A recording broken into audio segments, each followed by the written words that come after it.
Again आप सभी का हमारे ES पॉइंट यूट्यूब चैनल पे स्वागत है।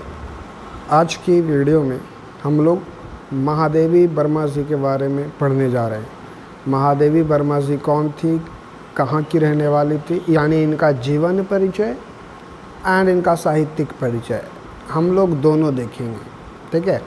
और यह जो मैंने नोट्स बनाया है आप लोगों के लिए ही बनाया है, तो आप लोग क्या करेंगे, इस नोट्स का फ़ायदा उठाएंगे और एग्ज़ाम में अगर आता है लिखने के लिए तो यहाँ से देख करके लिख सकते हैं। और यह नोट हमारे जो टेलीग्राम चैनल है वहाँ पे आपको मिल जाएगा, ठीक है। महादेवी वर्मा जी का जीवन परिचय आज पढ़ने वाले हैं, महादेवी वर्मा जी का साहित्यिक परिचय देखने वाले हैं। एंड आपके सिलेबस में एक कविता है मुरझाया हुआ फूल, तो ये मुरझाया हुआ फूल कविता को भी हम लोग समझने की कोशिश करेंगे कि इस कविता के माध्यम से क्या कहना चाहती हैं हमारी जो कवित्री थी महादेवी वर्मा जी, ठीक है। फिर लास्ट में हम लोग देखेंगे मुरझाया हुआ फूल कविता के माध्यम से कवित्री ने मानव जीवन के संदर्भ में क्या संदेश दिया है। तो चलिए शुरुआत करते हैं। और हाँ, जो अभी तक हमारे चैनल पे नए हैं ये कर लो सब्सक्राइब ES पॉइंट, ओके, ऐसे ही वीडियो पाते रहने के लिए। और हम लोग आज स्टार्ट करते हैं। तो महादेवी वर्मा जी का जो जन्म था 26 मार्च 1907 को हुआ था और इनका मृत्यु 11 सितंबर 1987 को हो गया था, ठीक है। ये तो शॉर्ट हुआ। अब देखते हैं इनका जीवन परिचय कि इन्होंने जीवन कहाँ से शुरुआत की, इनकी माता पिता कौन थे और ये इतनी बड़ी कवियत्री कैसे बनती है, ठीक है। ये उनका पिक्चर है, उनके ज़माने में ही लिया गया था ये वाला पिक, तो देख सकते हो कुछ ऐसे दिखती थी, ठीक है। इस तरीके का इनका लुक था। बस पिक्चर में बस यूँ दिखा रहा हूँ ताकि आप इसको याद रख पाएँ कि कौन थी ये। फ़ोटो से ज़्यादा दिन तक याद रहता है, आप सभी को पता होगा। तो अब हम लोग शुरू करते हैं महादेवी वर्मा जी का जीवन परिचय। 10 नंबर का आता है एग्ज़ाम में लिखने को, तो ध्यान दीजिएगा, ठीक है। महादेवी वर्मा जी का जन्म कब हुआ था मैंने आपको बता दिया, कब हुआ था 26 मार्च 1907 में, और इनका डेथ 11 सितंबर 1987 में हुआ था। और महादेवी वर्मा जो थी भारत की ही नहीं पूरे विश्व की हिंदी भाषा की बहुत ही महान कवित्री थी, ठीक है, बहुत ही महान। उसके बाद महादेवी वर्मा जी का जो जन्म हुआ था वो उत्तर प्रदेश के, ठीक है, फर्रुखाबाद जनपद में सन 1907 में इनका जन्म हुआ था। और जब इनका जन्म हुआ था वो दिन एक बहुत ही ख़ास दिन था, ठीक है, होलिक उत्सव वाला दिन था जब इनका जन्म हुआ था, ठीक है। तो ये याद रहना चाहिए। इनके पिता का नाम गोविंद प्रसाद वर्मा था, जो कि भागलपुर के एक कॉलेज के प्रधानाचार्य थे, यानी भागलपुर कॉलेज के प्रिंसिपल थे। और माता हेमरानी विदुषी थी, ठीक है, और धार्मिक स्वभाव की महिला थी। इनकी माता जो थी टोटली धार्मिक स्वभाव की महिला थी, ठीक है। इनकी प्रारंभिक शिक्षा, महादेवी वर्मा जी की प्रारंभिक शिक्षा इंदौर में और उच्च शिक्षा प्रयाग में सफल हुई। संस्कृत में इन्होंने MA किया था। महादेवी वर्मा जी ने संस्कृत में MA करके डिग्री ली और उत्तीर्ण करने के बाद ये प्रयाग महिला विद्यापीठ में प्राचार्य हो गई।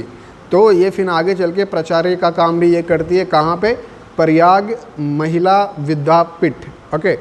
इनका विवाह बहुत ही कम उम्र में कर दिया गया। इनका विवाह छोटे आयु में ही कर दिया गया, ठीक है। इनके पति एक डॉक्टर थे जिनसे इनका विवाह हुआ था, वो जो इंसान था वो डॉक्टर था।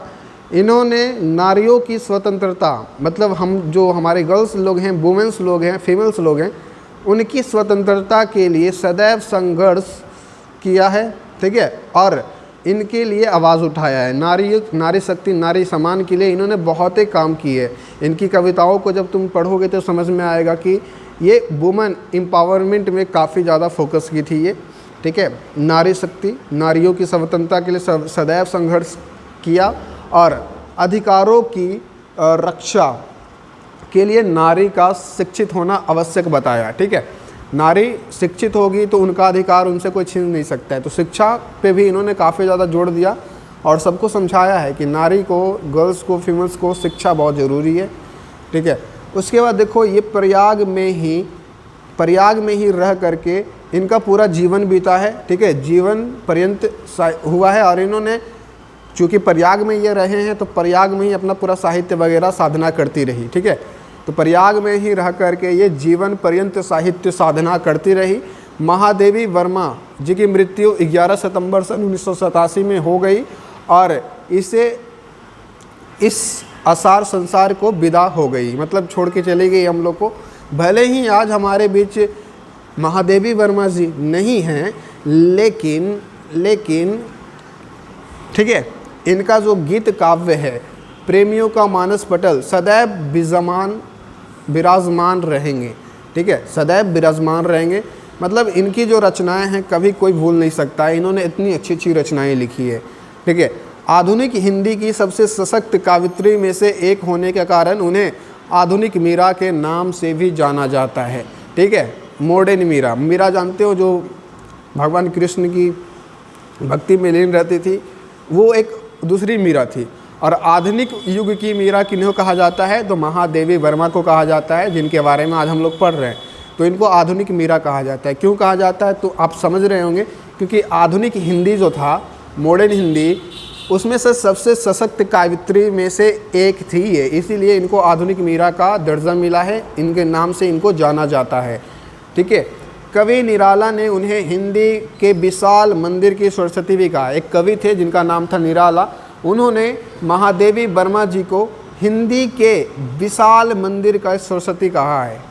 सोच रहे हो, तो ये भी उपाधि दी थी किसने, कवि निराला ने महादेवी वर्मा जी को।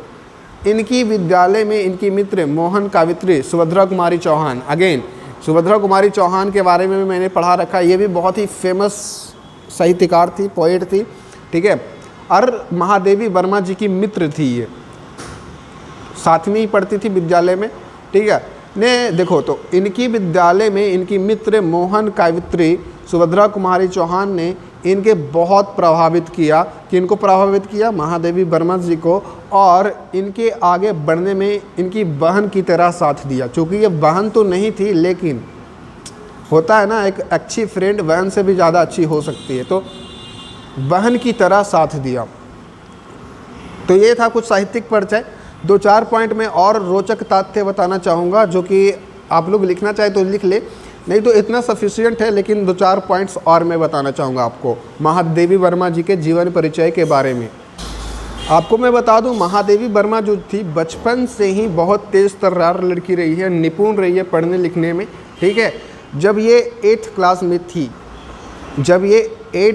में थी 8वीं कक्षा में, तो इनको फर्स्ट रोल नंबर, मतलब टॉप की थी अपने क्लास में, ठीक है, टॉप की थी। और ये 7th क्लास से ही, मतलब मान के चल सकते हो 7th क्लास से ही इन्होंने कविताएं वगैरह लिखना शुरू कर दिया था। अगर टाइम लिखना चाहते हो तो लिख लेना, 1921 में हमारी जो महादेवी वर्मा थी वो 8वीं में टॉप की थी, मतलब सबसे अव्वल आई थी क्लास में। और इन्होंने 7th क्लास से ही, मतलब 1921 से ही कविताएं लिखना शुरू कर दिया था। आप लोग ही सोचो यार, 7th क्लास से कविता लिखना शुरू कर दिया था। फिर क्या होता है, 1925 तक इनका मैट्रिक कंप्लीट हो जाता है, मैट्रिक पास कर लेती है। तब तक ये मैट्रिक पास करने के समय ये एक्चुअली में महान कवित्री बन चुकी होती है। इन्होंने 7वीं से लेकर 10वीं तक बहुत कविताएं लिखी, और इन्हीं के कारण ये एक तरीके का बहुत ही फेमस कवित्री बन चुकी थी अपने समय में, मैट्रिक पास करते समय, ठीक है। आने वाले समय में तो इन्होंने और भी कामें किया, लेकिन मैट्रिक में ही इनको थोड़ा सा बोल सकते हो फेमस हो चुकी थी। जैसे कि 10वीं के बाद चल के इन्होंने और भी बहुत सारी लिखी हैं कविताएं, जैसे कि मेरा बचपन मैंने पढ़ा रखा है, आप जाकर देख सकते हैं, इन्होंने ही लिखा है। उसमें बताया गया है कि मेरा नया बचपन में क्या बताया गया है, लड़कियों के बारे में, नारियों के स्वतंत्रता के बारे में चर्चा की गई है, ठीक है। तो कहानी को जाकर देख लेना। और हाँ, इनकी जो माता जी थी, मैंने यहाँ पर देखो लिखा गया है, इसको मैं थोड़ा सा आपको बताना चाहता हूँ। इनकी जो माता जी थी, ठीक है, हेमरानी, ठीक है, जो कि हेमरानी विदुषी थी। और इनकी माता जी धार्मिक स्वभाव की महिला थी। इसके कारण क्या हुआ, जो हमारी महादेवी वर्मा जी थी ना, अपनी माता जी से बहुत प्रभावित थी, और इनसे ही प्रभाव में आकर के महादेवी वर्मा जी ने कविता लिखना शुरू किया था। वेरी इंपॉर्टेंट लाइन इनकी माता जी का प्रभाव देखो, आजकल भी आपके मम्मी पापा का प्रभाव आप पे पड़ता होगा, उसी तरीके से इनकी माता जो थी वो धार्मिक स्वभाव की महिला थी और इसी कारण महादेवी जी वर्मा पे प्रभाव पड़ा और वो कविता वगैरह लिखना शुरू कर दी थी 7th क्लास से ही। ठीक है, ये भी पॉइंट था। 2-3 पॉइंट और सुन लो, सुनने में मज़ा आ रहा है तो। और हमारी जो महादेवी वर्मा थी, उनका एक और भी बहुत ही रोचक तथ्य ये है कि महादेवी वर्मा जी सन्यासी की तरह रहना पसंद करती थी।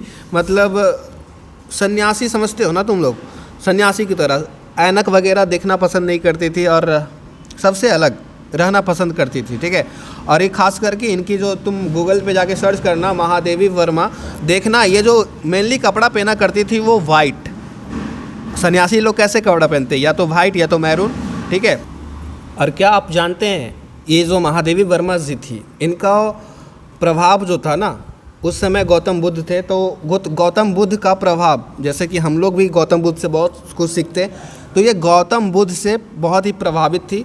ठीक है, गौतम बुद्ध से, यानी साथ ही साथ इनका जो प्रभाव था ये गांधी जी से भी था, महात्मा गांधी जी से। इसी कारण ये स्वतंत्रता संग्राम में भी इन्होंने बहुत भाग लिया। जो स्वतंत्रता संग्राम चला था हम लोग का इंग्लैंड ईस्ट इंडिया कंपनी के विरुद्ध, उनमें इन्होंने भाग लिया था। ठीक है, इन्होंने तमाम महिलाओं के लिए तमाम बहुत काम की, उनकी नारी शक्ति और उनकी स्वतंत्रता, उनके अधिकारों पे इन्होंने अनेकों कहानियाँ लिखी है। निहार हो गया, बहुत सारी कहानियाँ हैं। चलो जैसे कि देखते हैं हम साहित्यिक परिचय में इन्होंने क्या क्या लिखा है, तो साहित्यिक परिचय देखते हैं। देखो, छायावाद के 4 महान कवियों में महादेवी वर्मा का भी नाम आता है। टोटल 4 ही हैं छायावाद कवि, उनमें से चारों में से एक है महादेवी वर्मा जी। तो समझ सकते हो कितनी बड़ी हैं ये। इन्होंने मैट्रिक के बाद ही काव्य रचना शुरू कर दी थी, ऑलरेडी मैंने डिस्कस किया। ये दुखी और पीड़ित व्यक्तियों को प्रेम एवं सहानुभूति से प्रभावित करती रही। मतलब इनका जो फोकस रहता था इन लोग पे रहता था, ये दुखी और पीड़ित व्यक्तियों को प्रेम एवं सहानुभूति से प्रभावित करती रही। महादेवी वर्मा का नारियों के प्रति विशेष दृष्टिकोण एवं भावुकता इनके अंदर विद्वान थी। ठीक है, ये ऑलरेडी मैंने बताया आपको। महादेवी वर्मा जी ने चांद नामक पत्रिका का संपादन भी किया है, जिसमें क्या हुआ, उन्होंने विशेष प्रसिद्धि प्राप्त हुई है। तो बोल सकते हैं ना, चांद नामक जो पत्रिका थी, इससे सबसे ज़्यादा मतलब महादेवी वर्मा जी को पब्लिसिटी, मतलब सबसे ज़्यादा प्रसिद्धि इसी से मिली है। किससे? चांद नामक पत्रिका से। ठीक है, चांद नामक पत्रिका से। देन आगे देखो, महादेवी वर्मा जी ने नारियों के लिए सदैव संघर्ष किया है, उनके लिए हमेशा खड़ी रही है, लड़ती रही है। और उनको आज जो आप देखते होंगे, हमारी जो नारियाँ हैं वो स्वतंत्र थे, तो कहीं ना कहीं स्वतंत्रता की नींव इन्होंने रख दी थी अपने समय पे। तो जितनी भी गर्ल्स हैं इनको थैंक यू बोलो, आप लोग के लिए काम किया था इन्होंने। ठीक है, इन्होंने नारियों की शिक्षा पर विशेष जोर दिया था, क्योंकि शिक्षित होगी नारियाँ तभी वो अपने अधिकार के लिए लड़ पाएंगी। ठीक है, जैसे कि आप देखते होंगे, मान लीजिए कोई पटना में रह रहा है, तो पटना एक सिटी है। अब कोई मान लीजिए कोई गांव में रहता है, विलेज में, लेट से XYZ कोई विलेज है। अब बताओ, पटना वाली लड़कियां शिक्षित होती है और विलेज में आप लोग जानते हैं कि वहाँ पर जो शिक्षा होती है वो कंपैरेटिवली बहुत कम होती है, सरकारी स्कूल वगैरह में पढ़ाई नहीं होती है। तो जो शिक्षित होती है, पटना वाली लड़कियों को देखना क्रांतिकारी टाइप की होगी, अपना हक मांगने के लिए कुछ भी करेगी। ठीक है, सिटी वाले लड़कियाँ, लेकिन विलेज वाली को जैसे कर दो एकदम गाय की तरह सीधी होती है। तो यही होता है, शिक्षा पे जोर दिया गया, क्योंकि महादेवी वर्मा जी को पता था शिक्षा बहुत ज़रूरी है अगर अधिकार पाना चाहते हो तो। फिर इन्होंने प्रयागराज में ही रह करके साहित्य साधना की। महादेवी वर्मा जी ने विद्यापीठ, मतलब जो उस समय पे इलाहाबाद विद्यापीठ था, उसमें ये प्राचार्य के पद पर भी बहुत दिन तक काम की है। ठीक है, इन्होंने कार्य किया है। ठीक है, इनके काव्य प्रेमियों के लिए अमृत कार्य करते हैं। जो भी महादेवी वर्मा के लवर्स हैं, इनकी कहानियाँ पढ़ के बहुत कुछ सीखते हैं और मज़ा आता है उन लोगों को। इसीलिए लिखा गया है, इनके काव्य प्रेमियों के लिए अमृत कार्य करते हैं। इनके द्वारा रचित काव्यों में रहस्यवाद के साथ साथ वेदना एवं सूक्ष्म अनुभूतियों के कोमल तथा मार्मर स्पर्शी भाव मुखरित हुए दिखाई पड़ते हैं। इनकी रचनाएं सर्वप्रथम चांद पत्रिका प्रकाशित की गई थी। सर्वप्रथम कौन सा? चांद पत्रिका प्रकाशित की गई थी। इनकी काव्यात्मक प्रतिभा के लिए इनको केसरिया एवं मंगला प्रसाद पुरस्कारों से भी सम्मानित किया गया है। सोच रहे हो, इनको तो अवार्ड भी याद होने चाहिए। इनको कौन कौन से अवार्ड मिला है? केसरिया अवार्ड, मंगला प्रसाद पुरस्कार, केसरिया पुरस्कार, मंगला प्रसाद पुरस्कार से सम्मानित किया गया है। इन्हें ज्ञानपीठ एवं भारत भारती पुरस्कार से भी सम्मानित किया गया है। तो ये 2-3 कुछ पुरस्कार हैं, उनका नाम याद रखना चाहिए। पहला था केसरिया, दूसरा था मंगला प्रसाद पुरस्कार, थर्ड में है ज्ञानपीठ एवं भारत भारती के लिए इनको एक और पुरस्कार मिला था। ठीक है, सॉरी, उस पुरस्कार का ही नाम है ज्ञानपीठ एवं भारत भारती पुरस्कार। तो ये थर्ड पुरस्कार है। एंड चौथा सबसे बड़ा पुरस्कार पद्म विभूषण से भी इनको नवाजा गया था, सम्मानित किया गया था। भारत के राष्ट्रपति ने इन्हें पद्म विभूषण की उपाधि विभूषिता किया गया, ठीक है, दिया गया और विभूषिता किया गया। हिंदी साहित्य सम्मेलन की ओर से इन्हें केसरिया पुरस्कार तथा मंगल प्रसाद, ये तो मैंने डिस्कस कर दिया ऑलरेडी, से सम्मानित किया गया। मई 1983 ईस्वी में इन्हें, ठीक है, भारत भारती, ये ऑलरेडी यहाँ पर ये जो लाइन है ना, ये जो लाइन है ये वाला यहाँ पर रिपीट हो गया है, तो आप लोग दोबारा मत लिख लेना, ठीक है, रिपीट हो गया ऑलरेडी, वही वाला सब है। मंगल प्रसाद पारितोषिक से सम्मानित किया गया तथा नवंबर 1983 में इन्हें ज्ञानपीठ पुरस्कार से भी सम्मानित किया गया। 11 सितंबर 1987 में इन्हें महान लेखिका का स्वर्गवास हो गया। मतलब स्वर्गवास समझते हो, मृत्यु हो गया इनका। इसके बाद हिंदी साहित्य में कभी भी अपना महादेवी वर्मा जैसा कोई दूसरा नहीं मिला। मतलब हमारे इतिहास में एक ही महादेवी वर्मा थी, अब इनका कंपैरिजन किसी से नहीं किया जा सकता है। इसके बाद हिंदी साहित्य को कभी अपना महादेवी वर्मा नहीं मिला, क्योंकि इनका स्वर्गवास हो गया था। इनकी कुछ प्रमुख रचनाएं हैं जो काफ़ी फेमस है, जैसे कि इनके कुछ काव्य हैं, कविताएं, जैसे कि देखो रशिम, निहार, निर्जा, ठीक है, एक है सद्यागीत, दीपशिखा, सप्तपर्णा, हिमालय तथा याम, इनके कुछ प्रमुख रचनाएं हैं। निहार बहुत ही फेमस रचना है इनका। निहार महादेवी वर्मा जी का प्रथम काव्य संग्रह था। काव्य संग्रह मतलब समझते हो, पोइट्रीज, ठीक है। इसमें 47 गीत संकलित किए गए थे। साहित्य को इनकी देन मुख्यतः एक कवि के रूप में ही है, किंतु इन्होंने प्रौढ़ा गद्य लेखन द्वारा हिंदी भाषा को सजाने संवारने तथा अर्थ गंभीर्य प्रदान करने में जो योगदान किया है वह सराहनीय है और प्रशंसनीय है, ठीक है। इन्होंने बहुत योगदान दिया है हिंदी साहित्य को, तो इनका जो हिंदी साहित्य में योगदान है वो सराहनीय है और प्रशंसनीय है और इनका कोई मुकाबला नहीं है, ठीक है। तो ये कुछ साहित्यिक परिचय था इनका। अब आपके सिलेबस में इनका एक चैप्टर है, कविता है, जिसका नाम है मुरझाया हुआ फूल। तो मुरझाया हुआ फूल में देखो क्या कहना चाहती हैं हमारी जो कवित्री हैं महादेवी वर्मा जी। तो पढ़ते हैं करके। मुरझाया हुआ फूल शीर्षक कविता महादेवी वर्मा जी की रचना है। प्रस्तुत कविता में जो हमारी महादेवी वर्मा जी है, कावित्री ने मुरझाए फूल के माध्यम से एक दुखद सत्य को दिखाया है, उद्घाटित किया है, ठीक है। कावित्री कहती हैं कि जब फूल कली के क्रम में था, हवा से उसे गोद में रखकर खिलाती थी। क्या कह रही है कि जब फूल कली के क्रम में था, हवा उसे गोद में रखकर खिलाती थी और उसमें हंस हंस कर बात करती थी। जब कली पूर्ण विकसित फूल बन गई तो क्या हुआ, भ्रमर मधु के लोभ में उसे पर मंडराने लगे। अब आप देखो, ये थोड़ा सा समझने की कोशिश करो, फूल कैसे बनता है। पहले कली बनता है, तब जाके ना ये कली फूल बनता है। और जब कली रहता है तो कली के पास आसपास में जो कीड़े मकोड़े होते हैं, वो मधुमक्खियाँ वगैरह, वो सभी नहीं आते हैं। लेकिन जैसे ही फूल हो जाता है तो फूल वगैरह में रस वगैरह आने लगता है, ठीक है, तो मंडराने लगते हैं। वही वाली बातें लिखी गई है कि जब फूल कली के क्रम में था, हवा उसे गोद में रखकर खिलाती थी, हवा उसको खिलाती थी, ठीक है, गोद में रख कर के, और उसे हंस हंस कर बात करती थी। जब कली पूर्ण रूप से विकसित हो गया, फूल बन गया, तो भ्रमर मधु के लोभ में उस पर मंडराने लगे, ठीक है। चांद की किरणें उसे हंसाती और उसे रूंद मोतियों की झाल उसका श्रृंगार कराती थी।